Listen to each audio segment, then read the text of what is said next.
Welcome back to Courtroom Authority, where real justice unfolds in real time.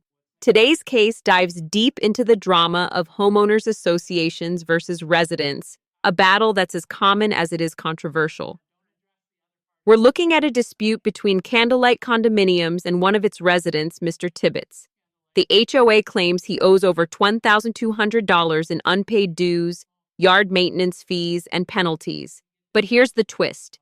The judge immediately spots a major problem. The HOA president didn't even bring proof of the charges. As the case unfolds, you'll see a sharp contrast. On one side, a frustrated HOA president trying to justify thousands in charges. On the other, a homeowner who insists he's being overcharged for work he never agreed to. Now, pay attention as the judge begins questioning the HOA's math, the missing documents, and the legality of those mysterious yard cleanup and shed painting fees. This is where courtroom precision meets real-world confusion, and things are about to heat up fast. Question for the audience. Have you ever dealt with an HOA that seemed to overstep its power? Drop your thoughts in the comments, because this one is a textbook example of how messy property disputes can get. And so this is file Jim, you gotta 2500. turn your microphone on. What's that, ma'am? Jim still don't have his microphone on, right? No, he's just got himself muted. I'll handle how the court Okay. works, ma'am. All right. Don't fine. address the other parties directly. Okay. This is file 2500309SC, Candlelight Condominiums versus Tibbetts. Parties are here for a small claims case. What that means is we're trying to get this done without any attorneys. Nobody is represented by a lawyer at this time. We are also trying to get this done without any thing like a jury trial, but for this just to be decided right here in front of me. On behalf of the Condominium Association, Ms. Behrens, what is it you do? I'm the president. Okay, I just need to make sure you can answer for them. And so essentially this is, I understand past dues, and then what I don't know about is finance charges. I'm assuming you're charging something for late fees. Yes. You're allowed to do that as long as it's Right. reasonable. I just don't have that listed. So Mr. Tibbetts, part of you living there is that you have homeowners association dues. All right. And for some reason now they're suing you because they're saying you're not paying your homeowners association dues. So my first question to you, what's that? I have been paying my dues ever since I moved in here, except on the rare occasions when I paid them and they've lost them. Well, I'm not sure we get to $1,269.50 on lost homeowners dues. Ms. Behrens, approximately how many times has he not paid his dues? I don't know that he hasn't. He has other charges on there for things Because that you didn't send it to court, right? Right. So I don't know what you're looking at, ma'am. I'm looking at his statement. Yeah, it would have been a really good idea to send the statement in as your proof, because now's the day we're here in court and you're just telling me he owes this money. I have nothing. And he's telling me, no, I pay my dues except for when they lost them. What are the homeowners association dues? $80 a month. Every month. So approximately how many months has he not paid? Like I said, I don't know that he has not paid. I'd have to look it through, but he has other charges on there. And I've never Like had what, to send ma'am? it. Like I said, he didn't take care of his yard and so on. So Okay. So you have penalty charge. I just assumed it was not paying homeowners dues. That's the most common variety. So why don't you spell out of the $1,269.50? Tell me what it is he owes for. Well, there's the $675. That must have been for cleanup. We actually cut a tree down, but it was only part on his, so we paid for that. That was $2,000. And he is. Ma'am, I don't need you to tell me things I don't need to know. Okay, sorry. You didn't send in the evidence. I just need you to tell me, what is it that he owes for? Well, that's the $675 and he's And being what is that charged- charge for, ma'am? And when is it from? It's from October of 24. Okay, and what is it for? It's for cleanup of his yard. So you actually paid a third-party service to go in and clean it up? Yes, Is that in your homeowners association bylaws? yes, we go through and And do. what triggers your ability to do that to him? We have stated, we give them notices, we're going to go through for yard checks once a year. And we go through yard checks, we have a list, and what isn't taken care of, we give them a list. And they have 15 days to take care of it or contact us, and that hasn't been done. All right, and so you contacted or notified him that Right. his yard was on this list. And Right, then he did nothing for 15 days. And right, then you hired a third party to come in and clean it up. right, right. All right, that's 675, what else? Okay, and the painting of his shed and so on, we aren't gonna do that. So he gets $50 a month charge for that. And then there's. a And little- that's spelled out in your bylaws that if you don't paint your shed, it costs $50 a month. Yep, it has to be taken care of, yep. And then that has not been paid since when? Or not been painted since when? When did you inform him that that was gonna start accumulating a $50 a month charge? That was last summer when we went through the yard check. Before we did the. Okay, so cleanup. how much does he owe for not painting the shed? It's $50 a month Ma'am, you cannot just keep saying that. for I'm that. not gonna sit here and add up the months for Oh. you. Tell Well, me I how didn't- many months Okay, that you are charging him for not painting the shed, that you get to a number. okay. We've never had to do it this way, but I would do it. Okay. 1, Ma'am, you've only ever sued one person 350. one other time in front of me, and that was for dues. So don't tell me you've never had to do it this way. Okay, it's $350. All right, so that's $350. That's through February. That's $1,025, so keep going. And then there's the interest. And that's all like dollar something every month. And that's been going on. What is your percent interest that you charge? It's 5.5%. Okay, that's reasonable. So how much do you have in interest? I'm sorry, I didn't know I had to add that all up. Well, ma'am, what did you think was gonna happen? That we just go by the total number? Yep. And that he guess so. doesn't contest it item by item? This That doesn't first make a time I- lot of sense to you, does it?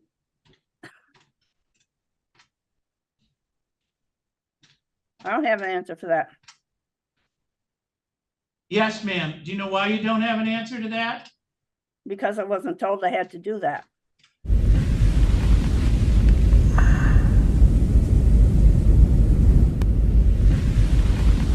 No, ma'am, because 5% interest to get to $255 on 1,000, that is not 5% interest, ma'am. It That's a goes lot back. more than 5% interest. Your math is bad. Okay, there's also charges back in 22 and 21. It goes back. There's $50 charges way back. If you need me to, I'll send you the statement and Are you gonna send it to me in the next 30 seconds? This is the time and place for you suing him. When did you think was a good time to send the information to me so that I could look at what you're suing him over? well, How did you think this was gonna work in your head? I'm just curious. That you'd I come here guess and then I'm- I would just say you must win because you're the plaintiff? no, I'm sorry. I'm ignorant on that part. I've never done this part before, so I'm sorry. I don't know what else to tell you. Mr. Tibbetts, so here's the Yes. problem. If you choose to buy property where there's homeowners association, they can make bylaws, and then you have to live by those bylaws. You may not like them, but as long as it's spelled out in bylaws that if you don't clean your yard up, they're gonna charge you to have somebody come in and do it, you're gonna have to pay that money. Same with if they decide your shed's not painted right. Yeah, I'm wondering, one, I didn't know that it was $50 a month on the shed bit, and how do you paint over the winter time? But It was since, in the since summer we it, did that. well, you said it over February, also Yeah. since April Wait, 29th, I've Mr. been Tibbetts, this is disabled. important. Are you telling me you were never made aware that you were supposed to take care of the shed and that you were gonna get charged $50 a month? I knew I was supposed to take care of the shed, but since the end of April of last year, I've been disabled. I've had a serious fall and fractured my spine. It was not able to do a lot of stuff because I was walking with a cane and bending down. I'd have been picking myself up All off the right, ground. now, sir, that may very well explain why you didn't do it, but it's not a legal reason why you don't have to do it. You understand? Yes, I do. Okay. One of the board members lived right next door to me, and she knew that I had the serious fall and was not able to do stuff. So And like I here's my say, question. Do you I would believe have that done you it owe if I could have. do you believe you owe the That's it. homeowners association money? I owe them some money, but not that much. That's six Okay, hundred what and do you think you owe them $75. money for? You know what that cleanup of the yard is for $675? They had a person come around with a gas powered hedge trimmer and cut down everything around within a couple feet of the house foundation. And they spent less than an hour at it. They picked it And up and sir, left. if you had paid someone to do it, maybe you could have had it done for $50, but you chose not to take If care I'd of had it. my- You forced with- them with to the take fact- care of it, and $675 is what they got charged. With the fact that I was disabled, I was not getting any income. I Okay, received. sir, again, that is a receiving good social- reason why you're not taking care of these things. But for me, it's not a legal reason for them not to be able to charge you. And also the statements they send me, all it has on there is an invoice number and an amount. I've been trying since back and first started to get them to explain what the stuff is for. The $50, whatever, back then, I've been trying to get them to explain what it's for. And all they Are ever you send telling me me, you've never had is a this. conversation with Miss Behrens about this?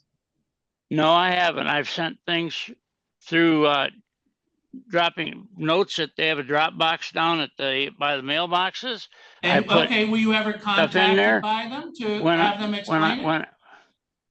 No, all they've All right, ever sent then- me then is a hold on a paper second. with an invoice number and an Miss- amount, and they won't tell me what the invoice is Then hold on a for. second. Miss Behrens, if one of the people in the homeowners association were to go to the Dropbox and say, hey, I'd like an explanation before I pay this, what do you do about that?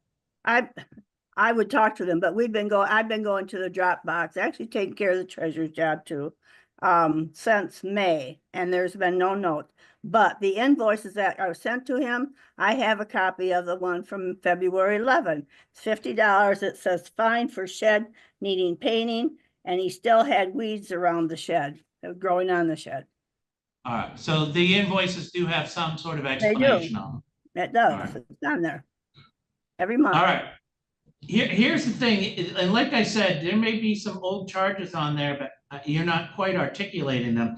I have $1,076.25 worth of stuff that you've articulated for me that makes sense. The yard cleanup, 5% interest, 5.5% interest, and $50 a month for $350 worth of, hey, you got to take care of the shed and you didn't.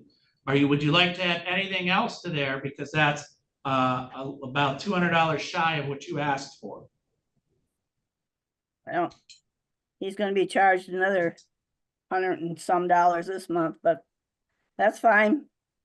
All right. We'll just bill him. So I would make a finding here in damages in the amount of $1,076.25. Mr. Tibbetts, I also need to explain to you that the condominium association paid certain monies out of pocket to get here today. They paid a filing fee to court and they paid to have you served. That was $121.15. They are also able to recover that. So I just wanted you to understand where that extra money comes from. Now, here's what I need you both to understand. Either one of you could say, I disagree with what just happened there. I want to appeal this verdict and go in front of the district court judges for general civil.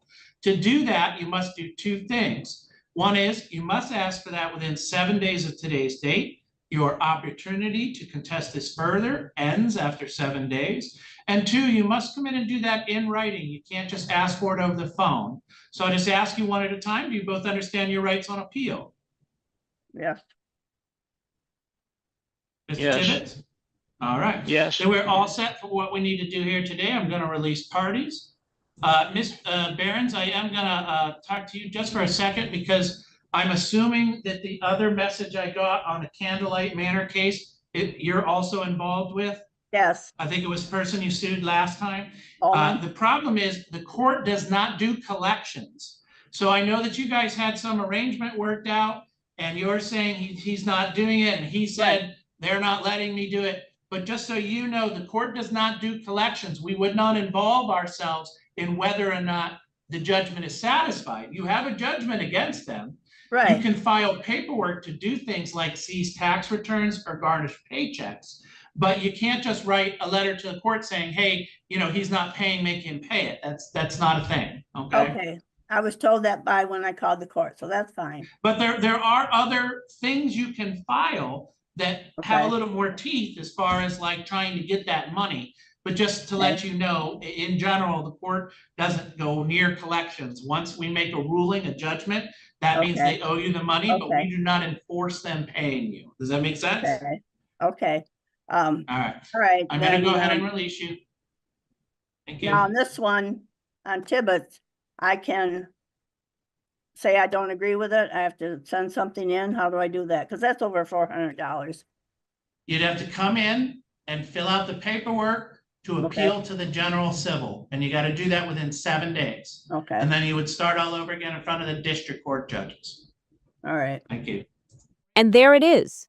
After sorting through the confusion, the judge rules that Mr. Tibbetts does owe $1,762 in damages to the HOA plus court costs.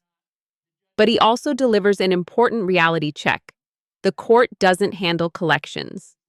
This means even though the HOA won, they'll have to handle the messy business of collecting that money themselves through garnishments, tax seizures, or other legal filings.